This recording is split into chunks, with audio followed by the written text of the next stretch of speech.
This is an audio recording of The Invisible Man by H.G. Wells, narrated by Right Here Audio. Chapter 1. The Strange Man's Arrival. The stranger came early in February, one wintry day, through a biting wind and a driving snow, the last snowfall of the year, over the down, walking from Bramblehurst railway station, and carrying a little black portmanteau in his thickly gloved hand. He was wrapped up from head to foot, and the brim of his soft felt hat hid every inch of his face but the shiny tip of his nose. The snow had piled itself against his shoulders and chest, and added a white crest to the burden he carried. He staggered into the coach and horses, more dead than alive, and flung his portmanteau down. "A fire!" he cried. "In the name of human charity, a room and a fire!" He stamped and shook the snow from off himself in the bar, and followed Mrs. Hall into her guest parlour to strike his bargain. And with that much introduction, that and a couple of sovereigns flung upon the table, he took up his quarters in the inn. Mrs. Hall lit the fire, and left him there while she went to prepare him a meal with her own hands.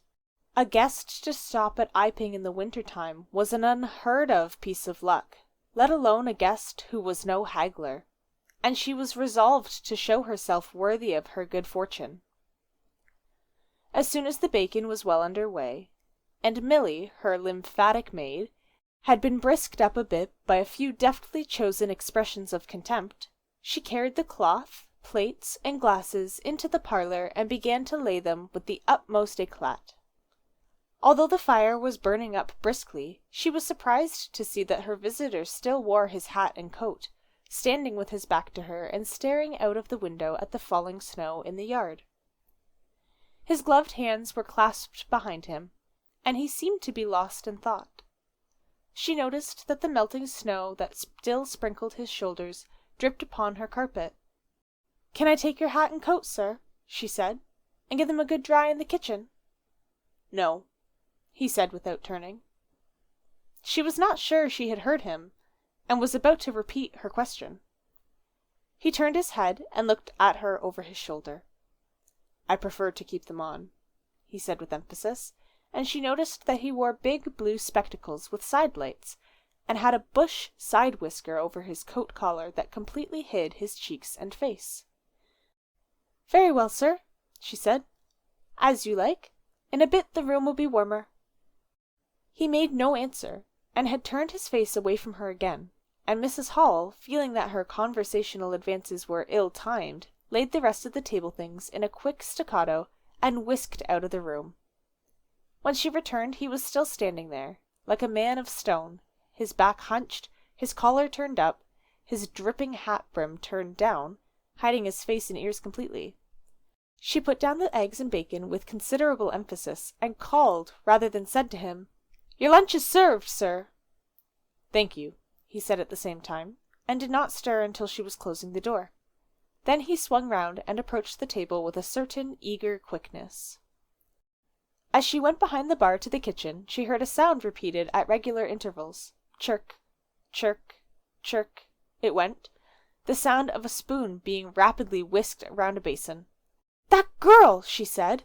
"There, I clean forgot it. It's her being so long." And while she herself finished mixing the mustard, she gave Milly a few verbal stabs for her excessive slowness. She had cooked the ham and eggs, laid the table, and done everything, while Milly, help indeed, had only succeeded in delaying the mustard, and him a new guest and wanting to stay. Then she filled the mustard pot, and, putting it with a certain stateliness upon a golden black tea-tray, carried it into the parlour. She rapped and entered promptly. As she did so, her visitor moved quickly, so that she got but a glimpse of a white object disappearing behind the table. It would seem he was picking something up from the floor. She rapped down the mustard pot on the table, and then she noticed the overcoat and hat had been taken off and put over a chair in front of the fire, and a pair of wet boots threatened to rest her steel fender. She went to these things resolutely. I suppose I may have them to dry now, she said, in a voice that brooked no denial.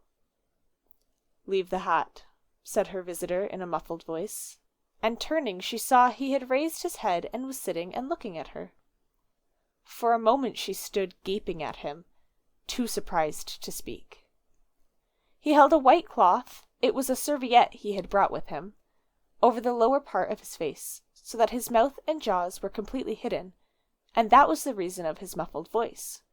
But it was not that which startled Mrs. Hall. It was the fact that all his forehead above his blue glasses was covered by a white bandage, and that another covered his ears, leaving not a scrap of his face exposed excepting only his pink, peaked nose. It was bright, pink, and shiny just as it had been at first. He wore a dark brown velvet jacket with a high, black, linen-lined collar turned up about his neck. The thick black hair, escaping as it could below and between the cross bandages, projected in curious tails and horns, giving him the strangest appearance conceivable. This muffled and bandaged head was so unlike what she had anticipated that for a moment she was rigid. He did not remove the serviette, but remained holding it, as she saw now, with a brown gloved hand, and regarding her with his inscrutable blue glasses. "Leave the hat," he said, speaking very distinctly through the white cloth. Her nerves began to recover from the shock they had received. She placed the hat on the chair again by the fire. "I didn't know, sir," she began, "that—" and she stopped, embarrassed. "Thank you," he said dryly, glancing from her to the door, and then at her again. "I'll have them nicely dried, sir, at once," she said, and carried his clothes out of the room. She glanced at his white swathed head and blue goggles again as she was going out of the door, but his napkin was still in front of his face. She shivered a little as she closed the door behind her, and her face was eloquent of her surprise and perplexity. "I never," she whispered. "There!" She went quite softly to the kitchen, and was too preoccupied to ask Milly what she was messing about with now when she got there. The visitor sat and listened to her retreating feet. He glanced inquiringly at the window before he removed his serviette and resumed his meal. He took a mouthful, glanced suspiciously at the window, took another mouthful, then rose and, taking the serviette in his hand, walked across the room and pulled the blind down to the top of the white muslin that obscured the lower panes. This left the room in a twilight. This done, he returned with an easier air to the table and his meal. "The poor soul's had an accident or an operation or something," said Mrs. Hall. "What a turn them bandages did give me, to be sure." She put on some more coal, unfolded the clothes horse, and extended the traveller's coat upon this. "And they goggles! Why, he looked more like a diving helmet than a human man." She hung his muffler on a corner of the horse. "And holding that handkerchief over his mouth all the time. Talking through it. Perhaps his mouth was hurt too, maybe." She turned round, as one who suddenly remembers. "Bless my soul alive!" she said, going off at a tangent. "Ain't you done them taters yet, Milly?" When Mrs. Hall went to clear away the stranger's lunch, her idea that his mouth must also have been cut or disfigured in the accident she supposed him to have suffered was confirmed, for he was smoking a pipe, and all the time that she was in the room he never loosened the silk muffler he had wrapped round the lower part of his face to put the mouthpiece to his lips. Yet it was not forgetfulness, for she saw he glanced at it as it smouldered out. He sat in the corner with his back to the window blind, and spoke now, having eaten and drunk and being comfortably warmed through, with less aggressive brevity than before. The reflection of the fire lent a kind of red animation to his big spectacles they had lacked hitherto. "I have some luggage," he said, "at Bramblehurst Station," and he asked her how he could have it sent. He bowed his bandaged head quite politely in acknowledgment of her explanation. "Tomorrow," he said. "There is no speedier delivery?" and seemed quite disappointed when she answered no. Was she quite sure? No man with a trap who would go over? Mrs. Hall, nothing loath, answered his questions and developed a conversation. "It's a steep road by the downs, sir," she said in answer to the question about a trap, and then, snatching at an opening, said, "It was there a carriage was upsetted, a year ago and more. A gentleman killed besides his coachman." Accidents, sir, happen in a moment, don't they?" But the visitor was not to be drawn so easily. "They do," he said through his muffler, eyeing her quietly through his impenetrable glasses. "But they take so long to get well, don't they? There was my sister's son, Tom, just cut his arm with a scythe, tumbled on it in the 'ayfield, and bless me, he was 3 months tied up, sir. You'd hardly believe it. It's regular given me a dread of a scythe, sir." "I can quite understand that," said the visitor. "He was afraid, one time, that he'd have to have an operation. He was that bad, sir." The visitor laughed abruptly, a bark of a laugh that he seemed to bite and kill in his mouth. "Was he?" he said. "He was, sir, and no laughing matter to them as had the doing for him as I had, my sister being took up with her little one so much. There was bandages to do, sir, and bandages to undo, so that if I may be so bold as to say it, sir—" "Will you get me some matches?" said the visitor quite abruptly. "My pipe is out." Mrs. Hall was pulled up suddenly. It was certainly rude of him, after telling him all she had done. She gasped at him for a moment, and remembered the 2 sovereigns. She went for the matches. "Thanks," he said concisely, as she put them down and turned his shoulder upon her and stared out of the window again. It was altogether too discouraging. Evidently he was sensitive on the topic of operations and bandages. She did not make so bold as to say, however, after all. But his snubbing way had irritated her, and Milly had a hot time of it that afternoon. The visitor remained in the parlour until 4 o'clock, without giving the ghost of an excuse for an intrusion. For the most part he was quite still during that time. It would seem he sat in the growing darkness smoking in the firelight, perhaps dozing. Once or twice a curious listener might have heard him at the coals, and for the space of 5 minutes he was audible pacing the room. He seemed to be talking to himself. Then the armchair creaked as he sat down again. Chapter 2. Mr. Teddy Henfrey's First Impressions. At 4 o'clock, when it was fairly dark and Mrs. Hall was screwing up her courage to go in and ask her visitor if he would like some tea, Teddy Henfrey, the clock jobber, came into the bar. "My sakes, Mrs. Hall," said he, "but this is terrible weather for thin boots." The snow outside was falling faster. Mrs. Hall agreed, and then noticed he had his bag with him. "Now you're here, Mr. Teddy," said she, "I'd be glad if you gave the old clock in the parlour a bit of a look. 'Tis going, and it strikes well and hearty, but the hour hand won't do nothing but point at 6. And leading the way, she went across to the parlour door, and rapped, and entered. Her visitor, she saw as she opened the door, was seated in the armchair before the fire, dozing, it would seem, with his bandaged head drooping on one side.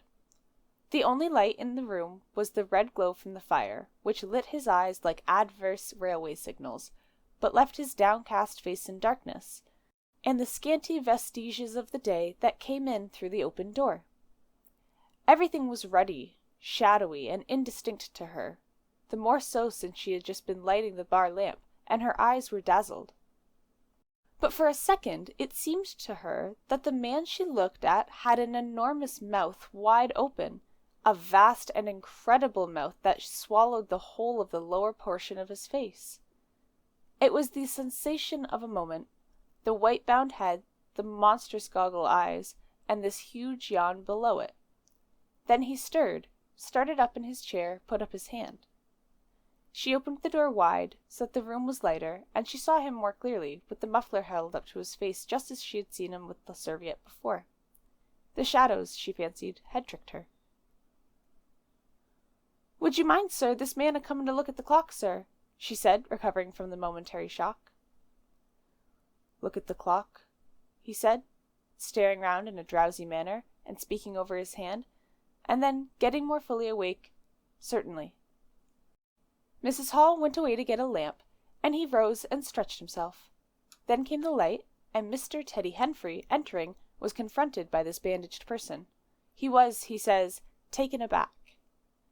"Good afternoon," said the stranger, regarding him, as Mr. Henfrey says, with a vivid sense of the dark spectacles, like a lobster.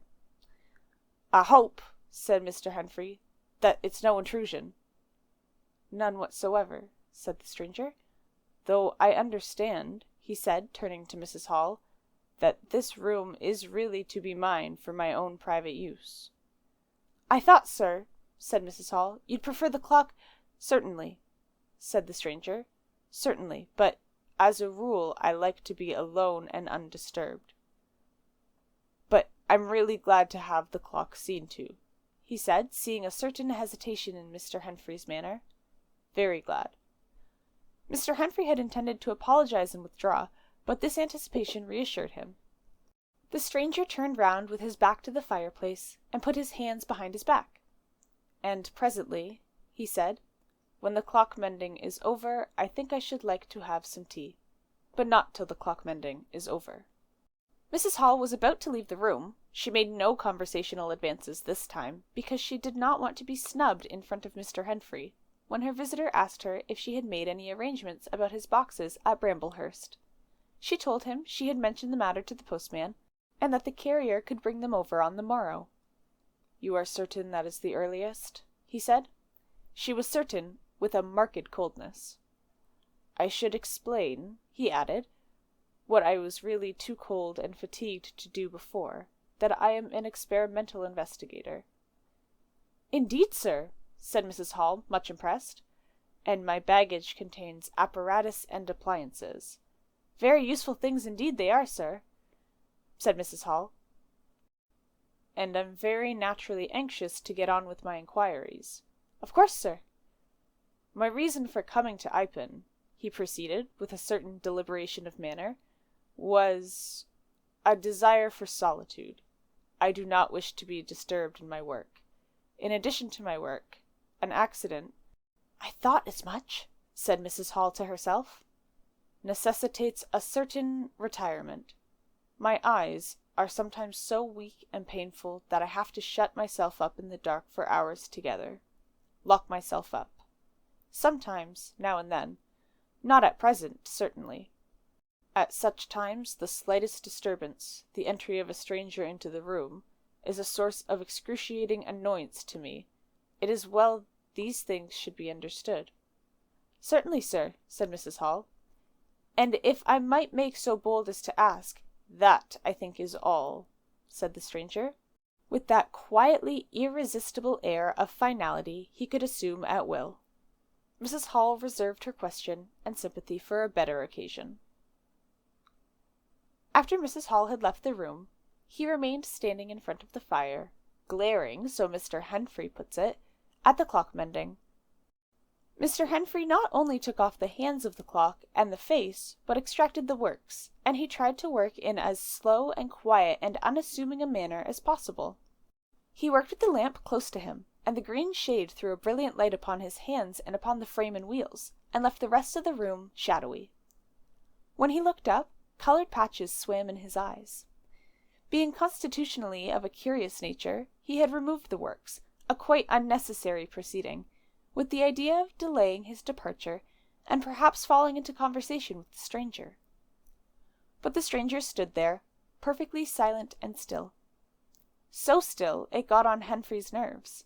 He felt alone in the room and looked up, and there, grey and dim, was the bandaged head and huge blue lenses staring fixedly, with a mist of green spots drifting in front of them. It was so uncanny to Henfrey that for a minute they remained staring blankly at one another. Then Henfrey looked down again. Very uncomfortable position. One would like to say something. Should he remark that the weather was very cold for the time of year? He looked up, as if to take his aim with that introductory shot. "The weather," he began. "Why don't you finish and go?" said the rigid figure, evidently in a state of painfully suppressed rage. "All you've got to do is fix the hour hand on its axle. You're simply humbugging." "Certainly, sir. 1 minute more. I overlooked—" And Mr. Henfrey finished and went. But he went feeling excessively annoyed. "Damn it," said Mr. Henfrey to himself, trudging down the village through the thawing snow. "A man must do a clock at times, surely." And again, "Can't a man look at you? Ugly." And yet again, "Seemingly not. If the police was wanting you, you couldn't be more wrapped and bandaged."